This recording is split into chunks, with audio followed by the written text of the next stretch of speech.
जी हाँ दोस्तों, तो नीतीश सरकार के 28 में से 20 से ज्यादा मंत्रियों की होने जा रही है बुरी हार।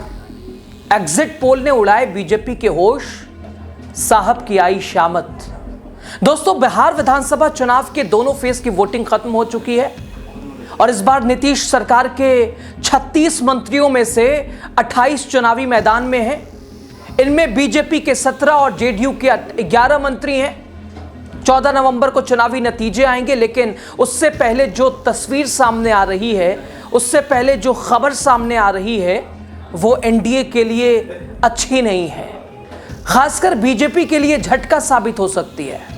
दोस्तों, बिहार सरकार के 28 मंत्रियों में से कईयों की जमीन खिसक सकती है, खिसकती नजर आ रही है। 28 में से 20 से ज्यादा मंत्रियों की हार होने जा रही है। एग्जिट पोल ने बता दिया, हवा का रुख बदल रहा है। डिप्टी सीएम, शिक्षा मंत्री, स्वास्थ्य मंत्री सब हार की दहलीज पे। 28 में से कितने मंत्रियों की होने जा रही हार? एग्जिट पोल ने एनडीए की जमीन हिला दी। दोस्तों, खबर आपको पूरी बताएंगे, लास्ट तक आप बने रहिए। महत्वपूर्ण खबर आप देख रहे हैं। आप देख रहे हैं द राजनीति का विशेष सेगमेंट। मैं हूं आपके साथ यासूब।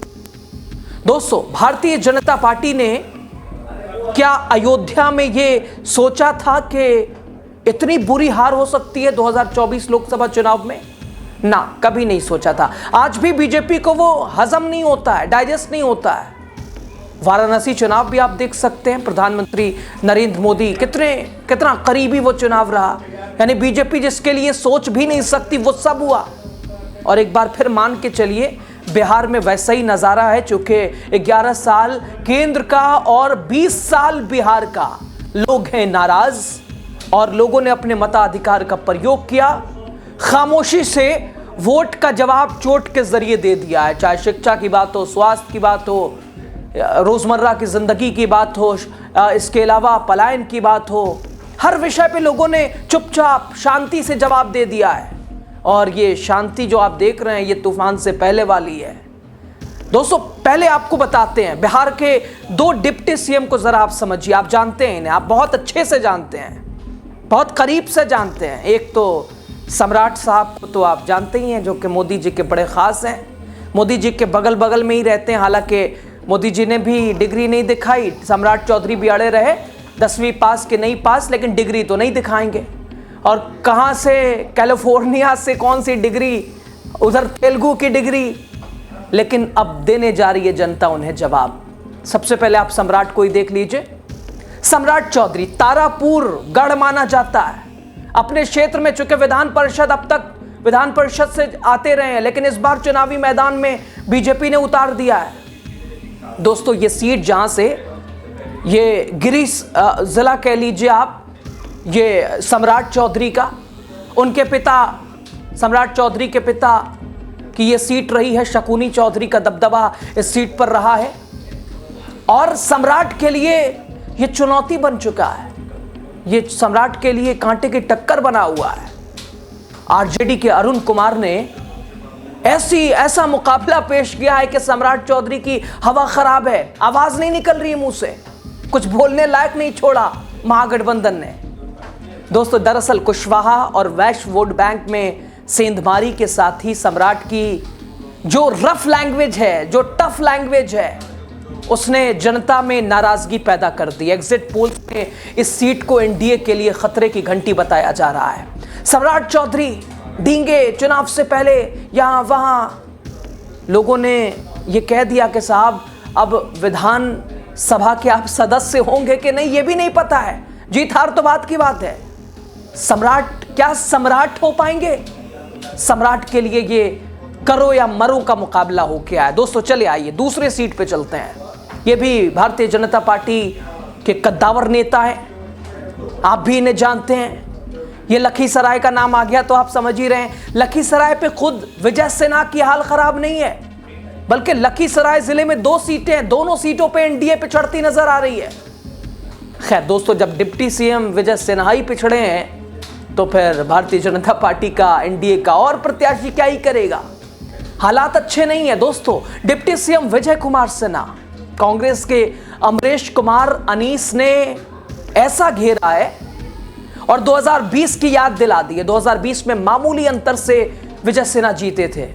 इस बार भी मुकाबला सीधा आरएसएस बैकग्राउंड के बावजूद उनके बयान गुंडों की छाती पर बुलडोजर चलेगा। मतदान के दिन आने दो सरकार, बुलडोजर सीने पे छाती पे चलवाएंगे। इस जबान के साथ चुनावी मैदान में ये लोकतंत्र है या तानाशाही है? दोस्तों, लोगों के दिलों दिमाग पे नागवार चीजें। एग्जिट पोल कह रहे हैं लखीसराय की लड़ाई बीजेपी के हाथ से फिसल चुकी है। विजय सिन्हा विजय से दूर हो जाएंगे। इस बार विजय दूर दूर तक विजय का स्वाद तक नहीं चख पाएंगे। कांग्रेस कैंडिडेट अमरीश कुमार ने 2020 में ऐसा मुकाबला दिया था, कड़ा मुकाबला, इतना क्लोज, बहुत कम मार्जिन से विजय सिन्हा विजय हुए थे। लेकिन इस बार अमरीश ने ऐसी तैयारी की है कि विजय सिन्हा को लोहे का चना चबाना पड़ रहा है। बड़ी मुश्किल है ये लखीसराय की। सिर्फ विजय सिन्हा वाली सीट नहीं, लखीसराय के 2 जिले, दोनों पे बीजेपी और एनडीए की नैया डूबती नजर आ रही है। चलिए आगे बढ़िए। शिक्षा मंत्री बिहार सरकार के सुनील कुमार, हाल ही में इनके भी हालात इन दूसरों से यानी सम्राट और विजय से अलग नहीं है। गोपालगंज की भोरे सीट से चुनावी मैदान में है, लेकिन शिक्षा मंत्री, न जाने कितने सवाल शिक्षा मंत्री से युवाओं ने पूछे, लेकिन शिक्षा मंत्री पैर दबा के, दुम दबा के निकलते नजर आए। अब जनता को जवाब देने का ऐसे समय था। वोट का एक तरह से चोट का जवाब वोट से। गोपालगंज की भोरे सीट से सीपीआई एमएल के धनंजय कुमार ने कड़ी चुनौती दी। 2020 में सिर्फ 462 वोट से जीते थे मौजूदा शिक्षा मंत्री। दोस्तों, ये देखिए कितना करीबी मार्जिन है। सुनील कुमार शिक्षा मंत्री पिछली बार 2020 के विधानसभा चुनाव में महज 462 वोटों से जीते थे।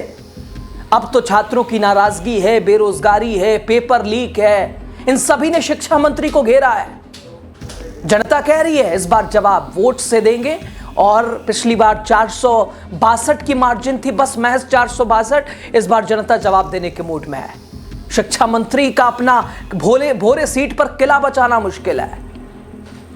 और अब चलिए आइए, इधर बीजेपी के एक और सीनियर लीडर हैं, सिवान आए थे अपने गिरी जिला के। भाई छाती चौड़ी है, यहाँ कौन हराएगा? मंगल पांडे, मंगलम हो गया वहाँ उनका, हाल बुरा है। आईने में शीशे में अपनी शक्ल नहीं देख पा रहे। कैसा हो सकता अपने गिरी जिला में? आरजेडी की अवध बिहारी चौधरी, यहाँ उनकी साफ बढ़त नजर आ रही है। न्यूज़ 18 एग्जिट पोल उसके मुताबिक सिवान बीजेपी के हाथ से निकल सकता है।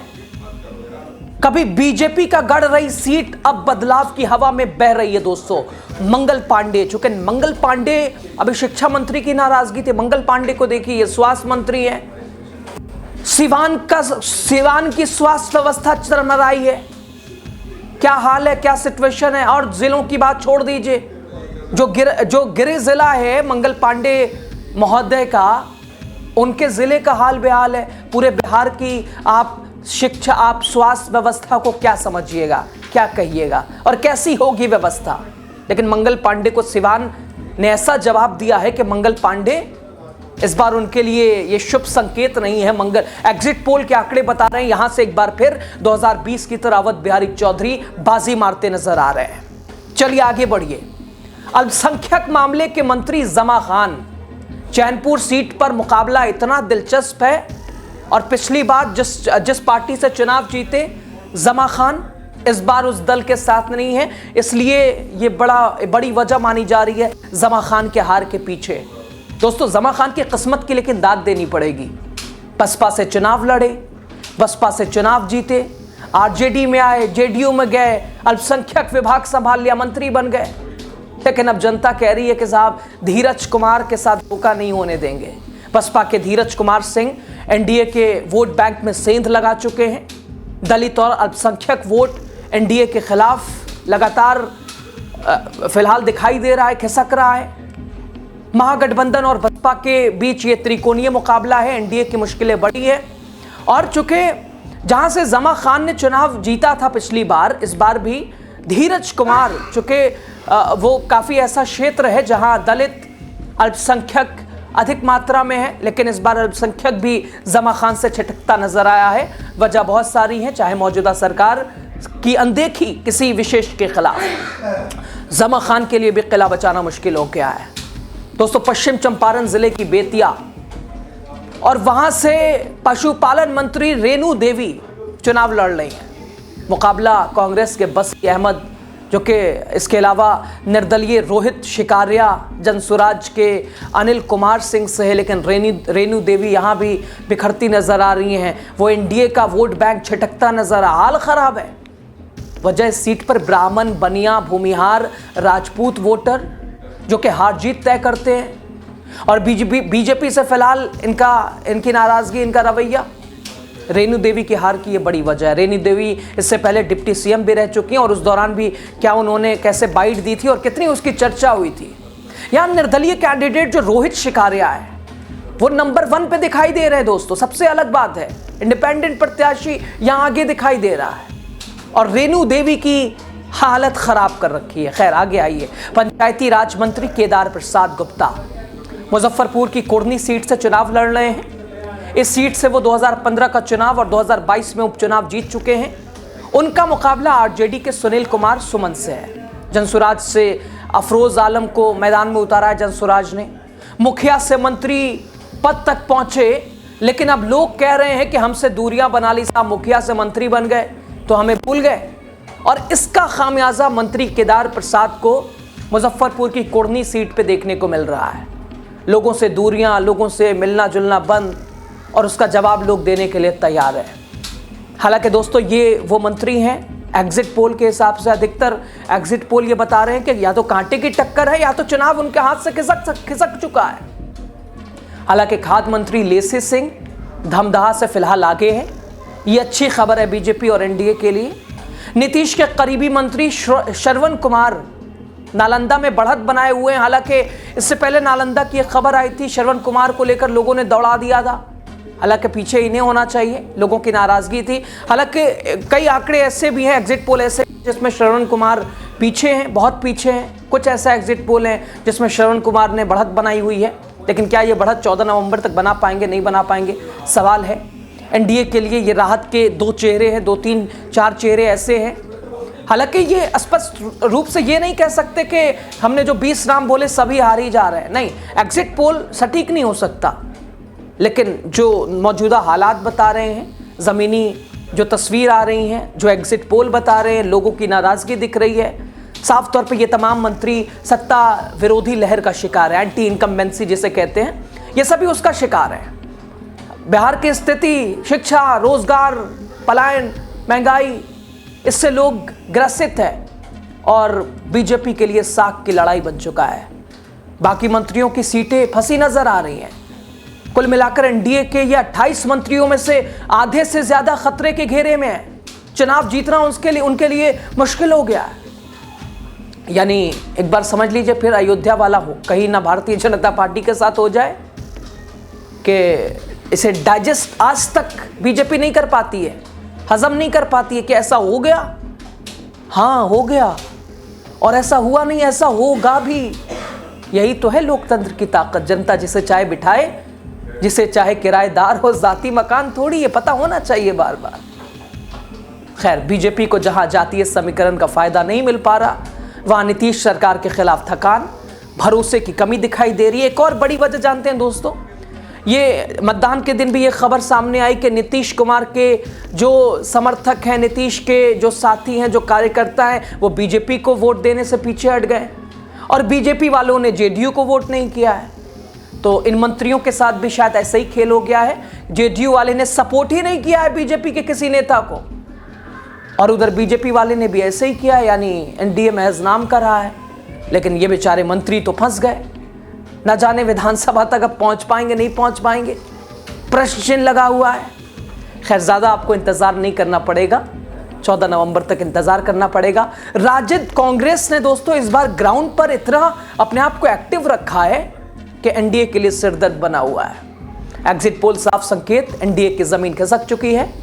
सवाल, क्या नीतीश की नाव डूबने वाली है, एनडीए बिखरने वाला है, बिहार से एनडीए की विदाई तय? सम्राट चौधरी और विजय सिन्हा जैसे बड़े चेहरे जनता की अदालत से खारिज होंगे। 14 नवंबर को तस्वीर साफ होगी, लेकिन एक बात तय है कि बिहार की जनता बदलाव के मूड में है, और इस बार मंत्री नहीं बल्कि मुद्दे जीत रहे हैं। मंत्रियों की तो हाल खराब है। बीजेपी के मंत्री, उन्हें नींद नहीं आ रही है, डिस्प्रिन खा के सो रहे हैं कि साहब नींद तो आ जाए 14 तक।